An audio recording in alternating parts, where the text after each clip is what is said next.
previous development, I think there's only one of those flats has somebody living in there all year round. There's one house I'm not sure of that may have somebody in. I think previously in Northumberland, houses were relatively affordable compared to the rest of the country, and over the last few years there's been an astronomical rise in house prices. It's still viewed as affordable, and I think the effect of that across the country is that people are actually coming and buying second homes here, which is further exacerbating the problem of the low incomes which we find locally and the high house prices.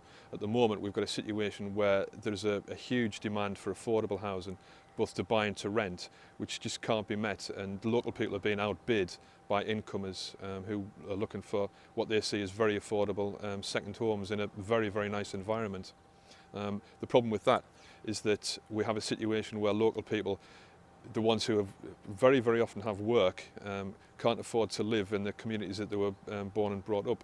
So schools are closing, facilities are closing. The difficulty we have in Northumberland is that there's not enough money to provide new accommodation through the traditional routes of the housing corporation. And so we have a situation where we've got a demand which we'll never ever be able to meet conventionally. There's basically not enough houses to go around, affordable houses in the area. There's no doubt about that. Because a lot of people are just on, they'll basically get plenty of work in the summer. They'll get 20, 30 hours a week, and during the winter there's very little to do. Well, the only affordable housing was when they built council houses, but that seems to come to a halt. But, saying that, a lot of the people have come in from other places into council houses, and there's just lack of young people. House rents are very expensive, so what do? I mean, this is what the Prime Minister's saying, he's going to build more houses, affordable houses. My name's Joanna Hyde, and I've lived in Seahouses for 5 years in August.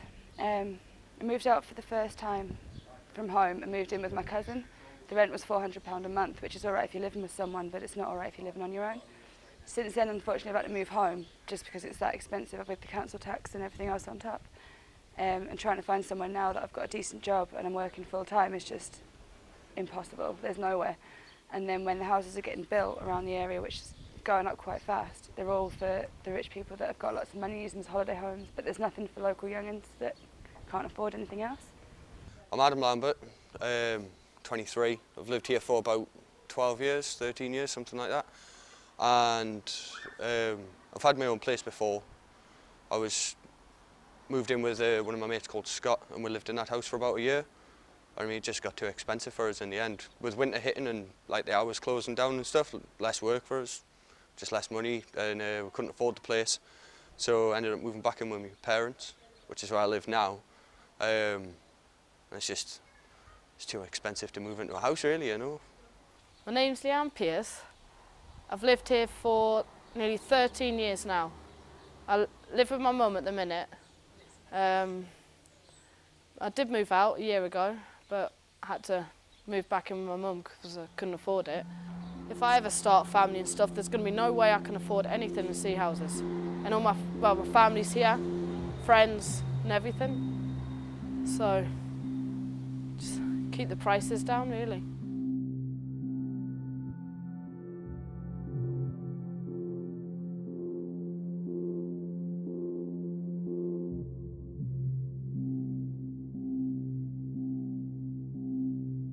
Well, I live in Beadnell at the moment. I've been there for about, I've probably been there for about 5-6 years, and it's just the prices in Seahouses itself, just, you know, it's unbelievable, really. Yeah. I've tried for the Johnny Johnsons and things like that, and these, you know, building new houses in Beadnell and in Seahouses at the moment, but it's just ridiculous. You can never get in, and no, it's just very hard. I mean, I've been on the council list for about, must be about the same, about 10 years, and we're just nowhere at the moment. And people are coming into the village all the time and just getting ahead of us all the time. And it's me, my partner, and we've got 2 children as well. So it's just makes it really hard to get in the village, really. it's just a waiting game, I suppose, isn't it? Yeah. You just got to sit and wait. There's nothing you can really do. But eventually, you never know. We might get in there, hopefully. Yeah. It's just time. Time will see. But me and my partner at the moment, we've got 2 girls. It's a 2-bedroom house, but it's more of I'd say a 1-bedroom, because the other bedroom is very, very small, and we're 4 of us in 1 room at the moment. So, but I mean, as far as the council are concerned and things like that, we've got a roof over our heads. So, I mean, that's the main thing. You know, we're landing on my feet in Beadnell, so we've got that, which is just 2 minutes down the road. So we've got that for now, and possibly for as long as we want it. But I mean, my family's in Seahouses, my partner's family's in Seahouses, the schools are in Seahouses for my children. Shops, there's no shops in Beadnell or anything like that. So, well, 1. And I mean, that's open when it's open, and it's just nothing there for us. We need to really be in Seahouses.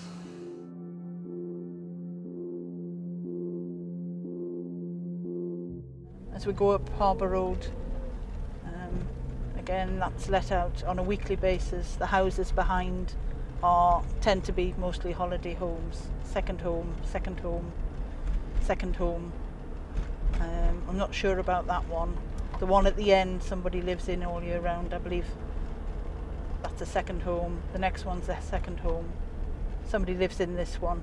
I work in the local nursery, minimum wage. It's a private run nursery, and I've got 3 children that go to school here, and trying to find somewhere to live, to bring them up in the village is becoming more and more difficult. So I'm finding myself, do I have to move out the village? And then if I move out the village, how am I going to be able to afford to travel backwards and forwards to work? And bring the children into school, because I don't particularly want to have to change their schools because they're settled here.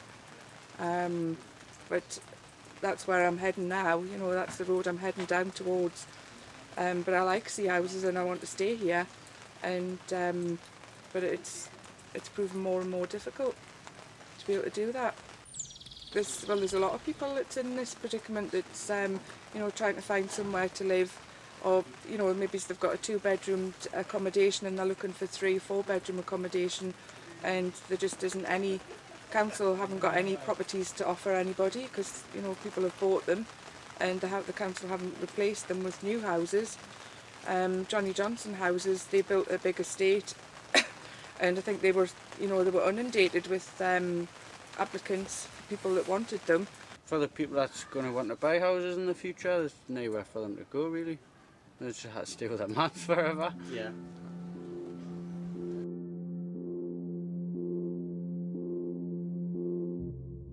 I've been coming to Beadnell since I was a child, really. Always have had a deep love for Beadnell. Our family on my husband's side's had a caravan here for over 30 years, and we ourselves, my husband and I, have had a caravan here for over 15 years. So we come to Beadnell most weekends. I'm on a week's holiday at the minute, so we just love the place. We don't go anywhere else except Beadnell, and that's one of the main reasons we're here. One of the things that came out of the parish planning information that we did is Jen Hall and the committee of residents went out and did quite a few of the local residents and the houses. I did the caravans as a slightly different viewpoint, and it was quite interesting that the visitors put affordable housing, I think 6th or 7th down their list of priorities, whilst the residents put it as number 1. And I think part and parcel of what needs to be done is that discussion over why holiday home owners don't see the affordable housing issues. I think from my point of view, it's a place to escape. It's very different from where I live. I live in the centre of Gateshead, beside the Metro Centre, so it's a complete reverse. It's sort of cityfied. This is everything you would want. It's got beaches, countryside, a great community. It's definitely somewhere different from the city.